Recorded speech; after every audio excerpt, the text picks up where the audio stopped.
The only way there was ever going to be a single market for GSM was to go for the narrowband TDMA because it gave equal market access for all the suppliers to have a crack at the market. But that's not what the French had in mind. And in February 1987, the whole GSM project jutted to a standstill because France played the same little trick that I played with the dimensions, and they'd found features of their wideband and put a note up to their minister to say this was the only technology that could meet the French requirements. And they actually had adopted that wideband. They had legal agreements with the Germans that were pulling the Germans behind it, and Europe just simply, the whole thing was just falling to pieces. And I would calculate by about April or May 1987, GSM was in 4 weeks as an initiative totally disintegrating. It was just simply falling to pieces.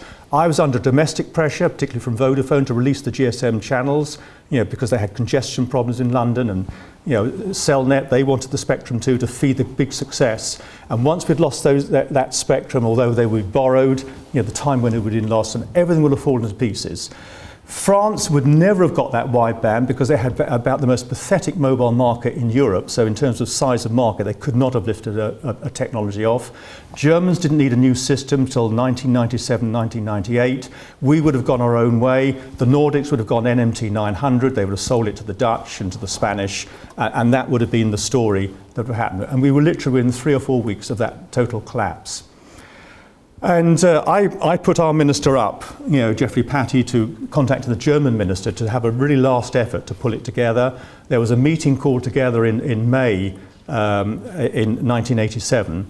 And about 3 or 4 days before that meeting, I had a message from a French colleague to say that they were going to come along with a compromise.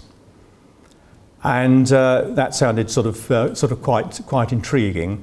And behind the scenes, there was a very, very great guy, Philippe Glotin, who was head of Alcatel, who had taken over SEL. And he had calculated that 100% of a pathetic market would not be as good as, say, 10% as a fantastic market. So he realized that narrowband TDMA was the only way that was going to create this single market. But unfortunately, he spent a ton of money, or SEL, the company had just taken over, had spent a ton of money that would be completely wiped down the drain. So his deal was to try and get a bit of the SEL technology into the GSM spec.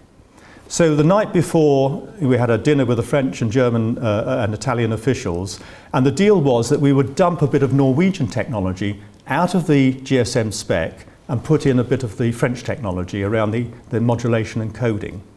And just to give a little bit of background, the Norwegian technology had been trialled in the Paris trials. It had come out absolutely on top of all the performance, all the technical assessments. It was the best technology, and that's why it had gone in the spec. And here in a back room, amongst the single market powers, was a deal being cut. And not only was Norway not at the table, they didn't even know the meeting was going on. And I think if there's a political message about the single market versus the common market, that probably is the message, is that when you're on the inside, you're at the table and you can actually fight for your interests. If you don't know the meetings are going on, then it all gets wrapped up and you're sitting on the outside. And when we came to the meeting next day, the German minister said, well, I've got a wonderful compromise, from the French are going to propose all those in favour. The French put up their hands, all those against, no one put up their hands, motion carried. Over the side of the ship went the Norwegian technology, in came the Alcatel technology.